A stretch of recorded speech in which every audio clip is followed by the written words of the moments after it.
It's another edition of Time About the Movies, and today we're taking a look at the films of September 11th, 1998. We have 7 movies to look at today, 6 new releases, 1 re-release, so we have a lot to get to regardless, so let's go ahead and jump right on into it. We'll start off with the biggest new release of the weekend, Matt Damon and Edward Norton and John Dahl's Rounders. His best friend just got out of jail. I need money. I gotta get together some roles. And already he's got himself in debt. I don't have to tell you my collection methods. The cops up in arms. You're fixing to go down hard. And the Russian mob breathing down their necks. If you don't give my money, then you are mine. Matt Damon, Edward Norton, John Turturro, Famke Janssen, Gretchen Mol, with John Malkovich and Martin Landau. Rounders, rated R, stars September 11th in theaters everywhere. So the term Rounders refers to a person traveling around from city to city seeking high-stakes card games, and you have 2 friends, Matt Damon and Edward Norton, who need to win at high-stakes poker games to quickly pay off a large debt. This comes from John Dahl, who gave us The Last Seduction, Red Rock West, and his last movie, Unforgettable, was forgettable. That's probably the best way to describe that. But this was a nice return to form for him. Not one of his best movies, but features a lot of good performances, enough to really make the film worth it, especially with the atmospheric edge of the movie, the visual style of the film. Matt Damon and Edward Norton are great in this. A lot of good people in this. John Turturro, John Malkovich, Famke Janssen, Michael Rispoli, Martin Landau, Gretchen Mol, Melinda Carides from Providence, Lenny Clark, Goran Viznik. Just a solid cast overall here. It is a stylish-looking film. Maybe not to the levels of something like Swingers a couple years prior to this, but it's really it's an interesting film enough, and like I said, it was a nice return to form for this director, John Dahl, whose last movie was not that great, but also this came to us from Brian Kaufman and David Levian, who later go on to write stuff like The Illusionist. They'd write Solitary Man, Ocean's 13, they did Knockaround Guys, if I'm not mistaken, too, the Vin Diesel movie that came out a couple years later. Pretty good writers overall. Pretty solid film overall. Nothing too crazy to really go into about this one. I mean, it basically delivers what you expect it to for a film about the underground world of high-stakes poker, and it pretty much delivers on everything it promises there. So, definitely worth checking out. So, definitely check that one out. That's Rounders, so let's go ahead and move on to the next movie we have here, and that is Simon Birch. Aren't born. They're made, one memory at a time. Not playing the game with you, so just forget it. You're the only one who fits into the manger. Sorry, okay?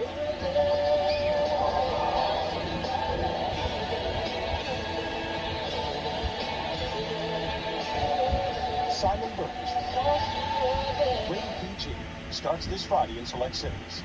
God, I can only wish I show you the trailer for this, because it literally begins with Jim Carrey pulling the whimsy look up in the air as he's thinking back to his past, like you see in these melodramatic Oscar baitish type movies, and it's literally that in this entire movie. Okay, maybe I'm being a little too harsh on this, but the movie itself is not really all that good. The performances, they're fine for what they are. Everybody's committing to the role here, but you've seen this story done over and over again, and this is a film that's clearly trying to getting the cheap emotion out of you. It's trying to be an Oscar baitish type film, a cliched riddle film. I mean, I really don't know what else to say about this movie that hasn't already been said already. It's directed by Mark Steven Johnson, who later gave us Daredevil and Ghost Rider, and features a cast that includes Ian Michael Smith in the title role, Joseph Mazzola from Jurassic Park, Jim Carrey, Ashley Judd, Oliver Platt. Good talent overall. David Strathairn's in here as well. I mean, it's got good talent overall here, but just the story and just everything that it does, it tries to throw the cheapest emotions at you. It is not a good movie whatsoever. It's a shame, because so much talent is involved in this, and you expect so much better, but it's pretty much what you expect it to be. It's an Oscar baitish movie. You got those scenes that are clearly trying to be something that they use at the Academy Awards in the spring, and yeah, if you're smart enough, you could pretty much pick that out right away and pretty much avoid this movie, but yeah, it just didn't work for me. So anyway, so that's Simon Birch. Let's go ahead and move on to the next movie, and that is the re-release of Orson Welles' classic Touch of Evil. This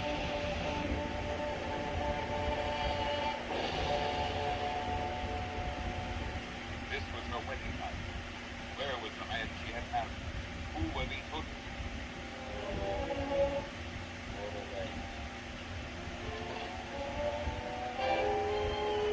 That's a hell of a way to start a movie off like this. Touch of Evil, of course, is written and directed by Orson Welles, which was kind of right in the middle of his success in the early days, when he broke out with Citizen Kane and then The Magnificent Ambersons. This was actually released by Universal, and Charlton Heston stars in this movie along with Janet Leigh, and Welles was also hired to direct and star in the film, as well as rewrite the script. There was creative differences after the film finished production between Welles and Universal, who forced him off the film, and Universal basically re-edited the film themselves to a more conventional movie, and the film was not received well by critics when it came out. In fact, Orson Welles actually wrote a 58-page memo in which he outlined his creative vision for the film and asked that his version be restored. And unfortunately, that didn't happen, and like I said, it got panned by critics. It was not a big hit as far as in the U.S., but it did receive popularity among European audiences and actually won top awards there. And during the 1970s, the film was actually given a new renaissance to it. Its reputation was renewed, and the film has actually become one of Orson Welles' last great films, and actually one of the best classic era noir films, as well as one of the last ones.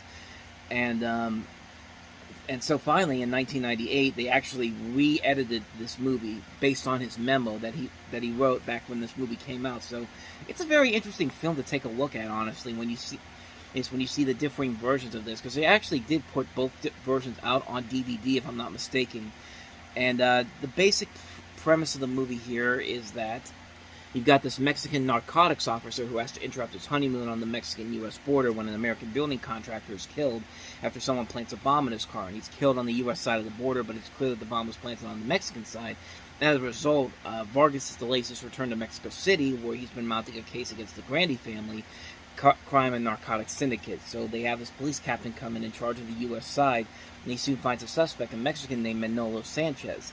And Vargas is soon onto Quinlan and his Sergeant Pete Menzies when he catches them planning evidence to convict Sanchez. And when this new American wife, Susie, safely tucked away in a hotel room on the U.S. side of the border, or so he thinks, he starts to review Quinlan's earlier cases.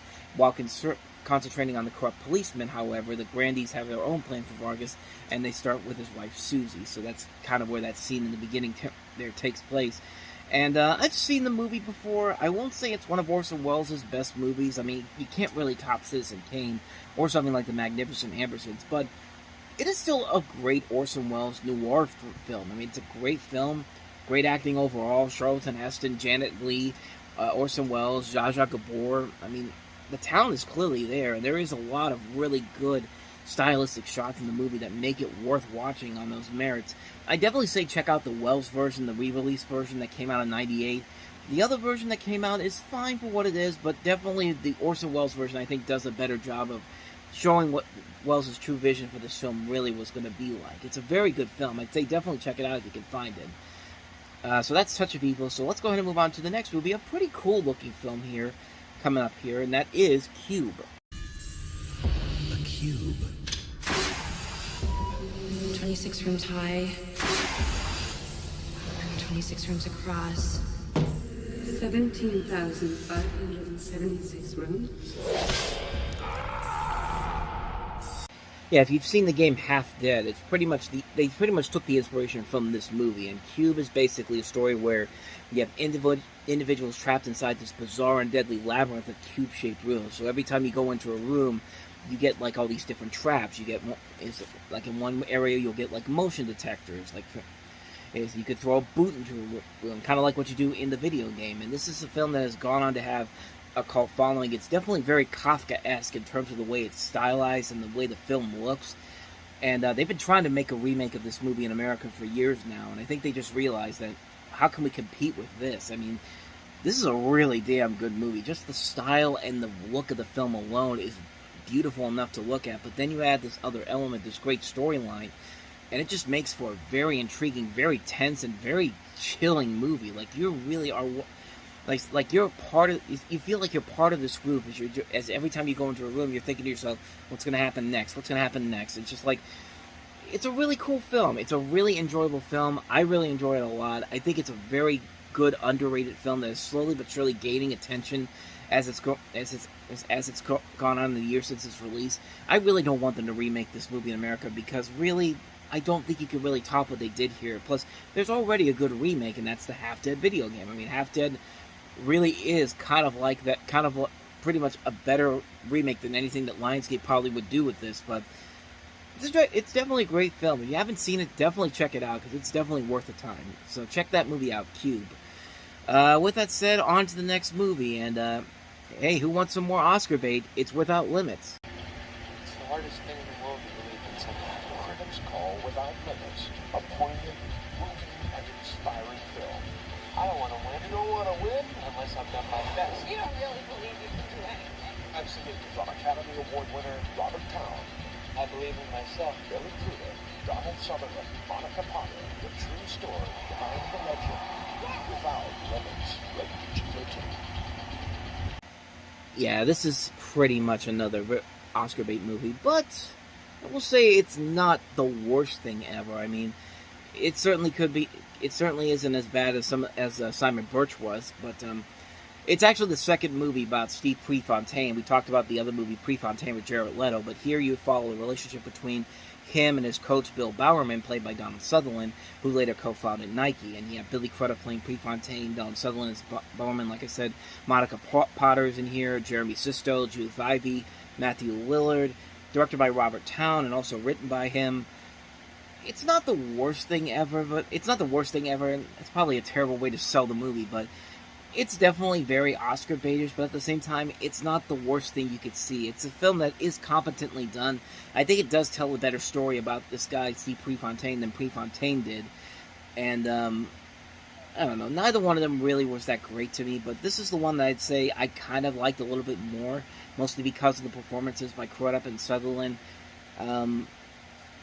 Not much more to say about that one here. I liked it, but it's not one I'd rather watch over and over again. Maybe for one-time watch, it's fine for what it is, but other than that, not so much. But so that's Without Limits, and that was Oscar baitish, but this is really Oscar baitish. This next movie, Digging to China. What you're worried about? Kevin Bacon, Are we still friends? Secret friends. Mary Stuart Masterson, Kathy Moriarty, and introducing Evan Rachel Wood. I always wish for something magical to happen to me. In a film by Timothy Hutton. I'm coming back for you! Yeah, I'm here to see Ricky Straw. And you are? His wife.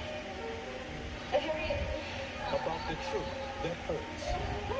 You like me now, but you're gonna grow up. I'm not. And the friendship that heals. Kevin Bacon went full retard, everybody. This is Oscar baitish to the max. I mean, this makes Simon Birch look like a masterpiece by comparison. So what more do I even need to say about this? You have a story about a friendship between a preteen girl with a vivid imagination and a man with mental disabilities, and you could pretty much explain what else is going to happen here. You pretty much can tell what's going to happen from this point on. I mean, directed by Timothy Hutton, his first film as a director, which I think is the only film he's directed, if I'm not mistaken, because I don't know if there's anything else he's directed since then. Now I'm kind of curious. Let's see. I know this is dead air here, but, I mean, he's directed a couple things. He directed an episode of Amazing Stories. He directed a couple of episodes of New York Worth, but I think this is the only film he's directed as a whole. But, what more do I even need to say about this movie? It's one of those movies that Tropic Thunder warned is pretty much made fun of, and the fact that you can't go full retard, and Kevin Bacon clearly went full retard for this. But Evan Rachel Wood's in here. She's pretty decent in here. That's pretty much all I can say about that. But yeah, there's not much more I can add to this. This is not a good-looking. This is not a film that's going to be memorable for anything except for being a part of that list of films of actors that, again, go full retard and try to think they can win an Oscar for it, and not so much. So let's go ahead and wrap this up with our last movie here, and that is Chicago Cab or Hellcab, whichever one you want to call it. Just got raped.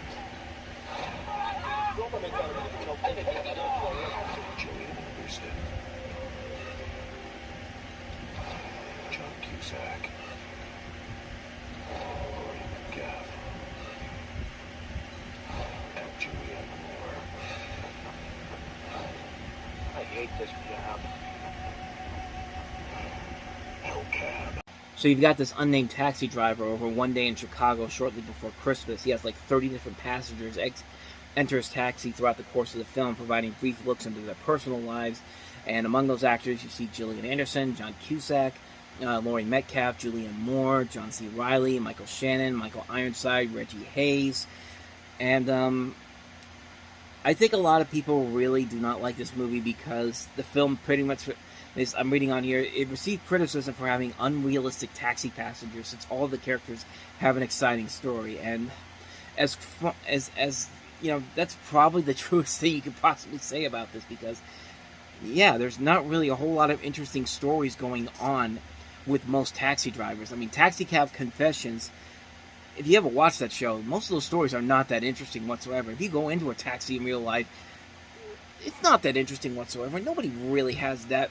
Not that many people have that much of an exciting story to tell. And I get what they were trying to do here with this movie, but yeah, that's part of the biggest problem with it, is that it thinks that if they could it thinks that they can make every single person in this have an interesting story going on here. It almost turns into Cosmopolis in a way, where you're just sitting in a car for a good majority of the film, but nothing interesting is happening with every passenger that comes in. You know, I mean, what's the point? Like, what's the reason why I should be invested in these characters whatsoever? And there really is not that much there. I mean, it's just not an engaging film whatsoever. It's a boring movie. It's a really boring, dull film that has nothing about it whatsoever. It was based on a play, apparently, and maybe this could work better as a play, but I don't know. I mean, having every single character have this amazing story about themselves, I think that was stretching the walls of plausibility a little bit too high there, guys. So anyway, not much more to say about that one. That's Chicago Cab. And with that said, we wrap up another edition of Time About the Movies. Next time we meet, Jackie Chan and Chris Tucker star in one of the biggest comedy hits of the year, Rush Hour. We have yet another Oscar bait film with One True Thing. We have Permanent Midnight, A Soldier's Daughter Never Cries, Six String Samurai, and Ill-Gotten Gains. So 6 movies to look at next time around. We'll delve into those on the next episode. But until then, thank you very much for watching, and if you want to see more videos like this, please hit the button on the next page, check out the previous episode, and also don't forget to hit the like and subscribe button if you want to see more videos like this on this channel. So with that said, I am off. I will see you next time, and until then, as always, take care.